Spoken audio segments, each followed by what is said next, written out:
Hi, everyone, and welcome to the Trademark Attorney Podcast. It is 2025. I don't know how it got here. I'm still stuck in 2014. It feels like it was the other day that I graduated from law school. So we are here. So much has changed. So much has evolved. Today, we're going to talk about how brands can enforce their intellectual property in today's digital age. When I started practicing intellectual property, the counterfeiting, knockoffs, it was a standard game. You would protect your IP, you'd pick a handful of the markets where you were operating, register there, and you would enforce on the main platforms that existed at the time. Today, we are in a different world. There are not just a handful of platforms, there are endless platforms and there are endless standalone websites. So the question for brands today is, how do I enforce my rights in this mass online new economy, this new digital economy? So we are going to talk all about that, but I would be remiss if I didn't go through some of the updates that have been happening from an IP perspective, from a firm perspective. A lot of you have been watching. You've been watching me since 2025. I literally went back and watched some of my old videos, cringe. And I know that a lot of you have been following, and we're so grateful for all the support. So we're going to continue doing these videos. I will be focusing on high quality content to continue to deliver value and basically give people information and access and updates that they need to either advise your company properly if you're an in-house counsel, or to protect your company if you're a founder, or maybe educate your clients if you are a consultant and you work with brands that have intellectual property or knockoff problems. So our firm has grown to meet the needs of our clients. It started originally with me and my now associate Madison. It quickly grew as we needed to service clients in different ways. It wasn't just filing trademark applications. We now have expanded to a team of 20. We have a full-time litigator. His name is Leo Lichtman. He is fantastic. He's currently helping two very big brands fight two very large battles across the globe to protect their intellectual property. What is happening, as I alluded to at the beginning, is a brand now, you don't need to just be a Fortune 500 company to become global. You can become a global company overnight by creating a really good product, bringing it to market, going online and selling your products on Amazon or TikTok. It is a blessing if you are successful, and it is also a curse. The knockoffs and the counterfeiters, all they do is they will watch to find the next it brand, to check to see if their intellectual property is protected, will work with lawyers. They work with good lawyers to review their IP rights and try to either get as close to the line as possible, or some of them won't even care. They will just straight up knock you off and violate every single IP right. But the first that first grouping that I alluded to is the knockoff dupes that are really taking it to the next level. They're becoming business models in the way that they get so close to copying the product, but they'll strategically not include the name, or they'll remove some sort of trademark or identifier, but they may copy the product design outright. So we've been working in this area. It's an area called trade dress. It's particularly where a product design has risen to the level where when people look at it itself without the trademark name, without the word, they know who made that product. They know the producer and the source behind that product. So it's tricky. And the people we're fighting actually truly they believe that the law is in their favor. However, in this like knockoff category, you're getting into the gray zone, and it's how close to the line can you get when you work with really good lawyers and you work with them early, which we were able to do with one of our clients. We protected the IP and we were able to register the design as a trademark in and of itself. Now, fighting that battle out and fighting those knockoffs is a second piece to the puzzle. You need to protect it, but then you also have to enforce. And going through that and fighting these knockoffs is really something that is really unprecedented. I've usually see that they will go away and they'll settle and they'll admit to their wrongdoing. But I think the takeaway for 2025 is this has become a legitimate business model for them. These are not just underground companies. They can manufacture in China, but they'll have a US presence and they're doing business in the US.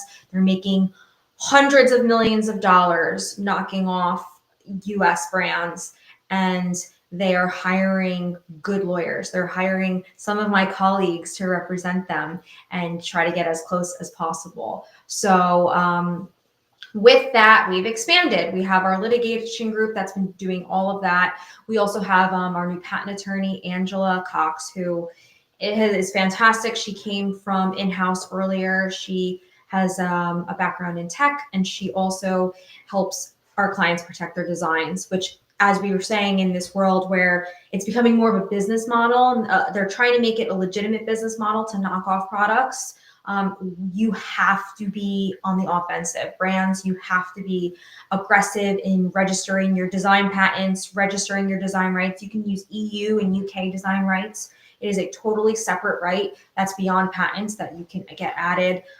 There's all these strategies in how to protect your intellectual property and the products themselves. So working with Angela, we've found that we're not just taking a trademark approach to this, we're looking at it comprehensively and looking at all the IP tools that clients can use to protect their rights. We have a ton of associates. We have Kimber Marie, Cassidy, Madison, and Nanya. We have our amazing interns. We have also our other partner, Nicole, who is our contracts partner, but she's also been helping her clients navigate the knockoff space and helping manage litigation. We have Tom Balducci, who's with us. He has his background is in trademark prosecution and enforcement, so he's been helping us. And then we have our amazing staff and team support. You can go on Esca.legal. If you haven't seen the whole team, everyone is there. And Adam, Vanessa, Crystal, everyone has been. Jamer, Lindsay, I don't want to forget anyone. I probably did because we're now continuing to grow, but everyone's been fantastic. So continue to watch. Some PTO updates. So the United States Patent and Trademark Office increased fees. They're big jumps. So for brands that are looking to invest in their IP, now is not the time to slow down. Like I was saying before, they're getting bold and brazen. So having as many tools as possible, early as possible, to fight the counterfeits and the knockoffs is critical. Budget for this, fight for this with your departments if you're in-house counsel, and make sure that you have a strong IP strategy, even in light of the PTO fees. It's important. So the one thing that was included in our newsletter, if anyone watching this gets our newsletter. If you don't, you click on the link on our website and you can get added. We do an event once a year. It's called Escapades. It's a modern, cutting edge intellectual property conference where we bring together some of the best and brightest in the IP space to talk about all things IP, really with a lens on how brands can fight and protect their IP, fight fakes and protect their IP in today's digital age. It's becoming ever more increasing that we put our brains together. This isn't just stuff that, you have to, it's gate kept, it's behind closed doors.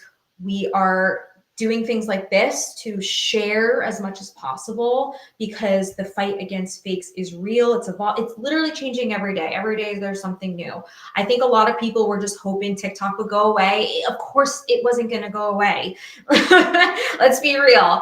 And it's a platform that most brands are not watching right now. If you are a brand or you are in-house counsel for a brand and you are not monitoring TikTok, you 100% are are missing out, and you should be checking because you're probably getting knocked off and they're just going to continue to grow.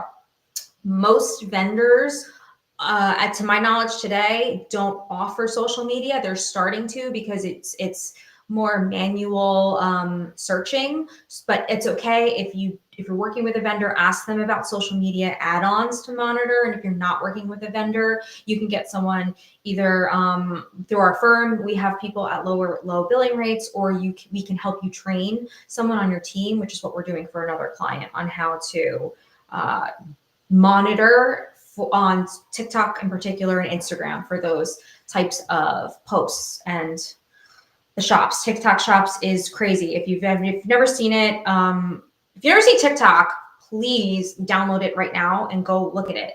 If you're advising clients, if you're a lawyer, this is 101. If you're Amazon brand consultant too, or a social media consultant, e-com consultant, please go on TikTok and look. This is a huge problem, and it's never going to go away. It's always going to be something new. It's going to be something different. That's the new world we're in. We just need to be prepared in having all of the tools possible to go and work with these platforms.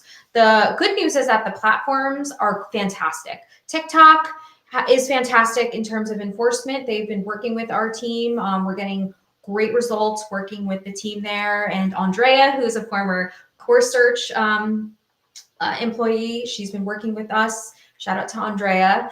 And she, even just by hiring someone like her who's from this world of brand protection, it just shows their commitment. But you may look online and say, well, there's so many fakes being sold on these platforms. How are they committed?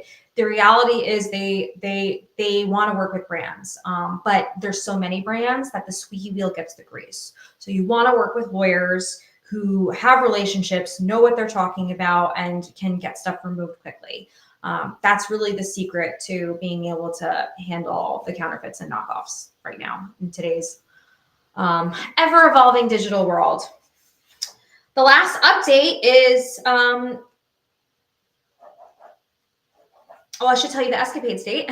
Escapades date is April 25th, 2025. So mark your calendars. It's going to be in Manhattan.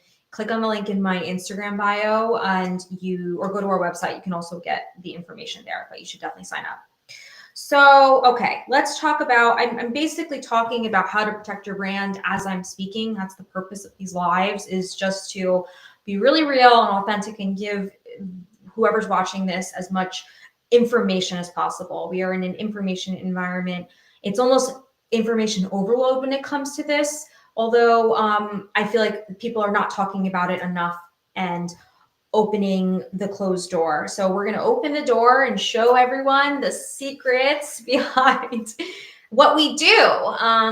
The world is changing. It used to be that you would call, you'd hire a lawyer who was in a big fancy building and you'd be really intimidated, or that lawyer would, charge you a ton of money to have just a call to get the information. The information is out there. There's no secret. You could go to ChatGPT, you can go online, YouTube, wherever. People are talking about how to protect brands. So we are, our whole business model is really to just put as much free information out there to empower and educate brands, consultants, founders, in-house counsel to understanding what they need to know to solve this problem. These are multi-million-dollar problems, if not bet the company problems. One of our clients, we are in bet the company litigation. It's whether or not this company is going to own its IP and carve its place out in the market or not. And these litigations are going to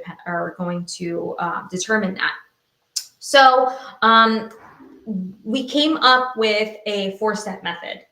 And it's the acronym ESCA, like our firm, haha. So it's a 4-step method. We have E for enforce. Of course, you need to enforce your intellectual property. If you have intellectual property, that's great, but without enforcement, you could literally lose the rights. So if you sit on your rights and you just let everyone knock you off and do nothing, if you try to sue later on, someone can come back and say, well, you did nothing about this for years. You sat on your rights. You don't deserve to own this intellectual property anymore, and you could actually lose it. But also too, the problem doesn't go away, it just gets bigger. So the later that you are in handling this, the bigger the operations become, and the more expensive and the harder they're going to be to shut down later. This is a real story. I was advising a brand that's a beloved clothing brand that you've probably heard of. They took the position early on that they weren't really going to do anything about their fakes and the counterfeits. It's now a decade later, it's still a popular brand, but they are really struggling with competing and showing consumers the value of buying real when the market is flooded with counterfeit products. So now they're 10 years down the road trying to deal with a problem that probably could have been resolved, or at least gotten a significant handle on it. You're never going to stop all the counterfeits. You're never going to stop all the fakes. The goal is to build a process and a system that handles them, and you get ahead of them so that you shut down the operations early and you just rinse and repeat. So you don't have to think about it. If you're a founder, this is stuff that like keeps you up at night. We want a process in place. That's what we do so that you could sleep well. And if you're a big company, you're an investor, or you sit on the board, or you're CEO, in-house counsel, these are things that if not dealt with at some point, they will get dealt with, and it's going to be very painful at that time. So enforce, have an enforcement plan. What is enforcement? Enforcement means actually looking for targets, investigating, sending cease and desist letters, and filing lawsuits. You can enforce with cease and desist letters. You can put them on notice. You can try to negotiate for a payout. And if they don't give you a payout, you can decide whether or not they were going to stop. And if they stopped, that may be the win. Or if you want to push and get damages, you can sue for damages. There is a ton of strategy when it comes to the enforcement piece. That's all we do. So we'll work with clients to figure out what strategy is right for them. And maybe takedowns are a good approach in a combination with cease and desist and litigation. Usually we recommend a comprehensive approach that has sort of a combination of all of them, but it's absolutely tailored to a client's needs and their budget. We work with clients on all sorts of budgets, and we'll set a program for them accordingly. So that's enforcement. Secure, having the right IP protection. So people will say, oh, I've created the design, so I own it. And I have a lot of founders that are shocked when I tell them, no, you may not own your rights in India, or you may not own your rights in China. If people are knocking you off there, we now have to try and fight to get back the rights. But what would have been significantly cheaper and better would have been if the brand took the time to file for the IP early. And the way that I make the analogy of having registrations to buying insurance. No one wants insurance, but we all get insurance, because what happens if you get in a bad accident and you have to go to the hospital? You don't want to pay millions of dollars or hundreds of thousands of dollars for something that could have been covered by insurance. And it's the same thing when it comes to intellectual property registrations. If you have a patent or a trademark registered in China and you have a factory that's knocking you off, we can work with Chinese agents to shut down the factories. If you don't have those pieces of paper that grant you rights, though, it's going to be extremely hard. And when a lawyer tells you hard, you need to think it's dollar signs. It's expensive, it's time consuming, it's emotional. So definitely look at your intellectual property registrations and protections as security and insurance. The other reason why we get registrations is because takedowns online most of the platforms want to see a registration. Technically, you don't need one, but they require it. They run the world. They will demand it, and it's much easier if you have a registration to take down some of the infringement. The other piece is communication. So this is a term that I use to describe a couple things. You want to communicate to your consumers. You want to tell them where to buy real. You want to tell them what things to look for in order to determine between something, in order to differentiate between a fake or a real product. You want to have clear communication with your partners. You want to have strong contracts that are super buttoned up and clear from what you expect with your licensees, your manufacturers, or your distributors. If you don't have these things, it could be a major problem down the road. One of the biggest problems we see is gray market goods. It's called diverted goods. It's a diversion problem. So brands, what they should do is you should have an anti-diversion program that sets up policies for all of your distributors and your partners who are going to be working with you, and setting rules for them. So that way you can have contractual obligations if they do end up taking product. Let's say you order 500 units from your warehouse, from your factory, and they make, instead of 500, they make 700. So there's 200 real products that are technically not counterfeits. They're real, but you didn't put them into the market. That's what's called a gray market good. Now it goes into the commerce and it can compete with your products because they could sell it at a much lower price because your product is being sold for more, for the markup. So that is a problem that literally cripples companies and brands. Something that we'll talk about here more on this channel. And the last piece is audits. It usually is, we start with these, it just depends. You could start with it, you can end with it, you can recycle it. The way that I see it is you should always be auditing your company's IP. You should always be auditing the IP and the products to see what products do I need patents on, what new designs should I get protection on, what countries are important to us, what categories are important to us, what marks are important to us. So I know I threw a lot at you guys, but this is going to be on YouTube, so feel free to save it. If you're new here, make sure to hit like and subscribe. We're definitely going to be posting a ton of content over this year that you should use as a resource. If there's any questions, we read the comments, so make sure to comment below. I am so grateful to see you all.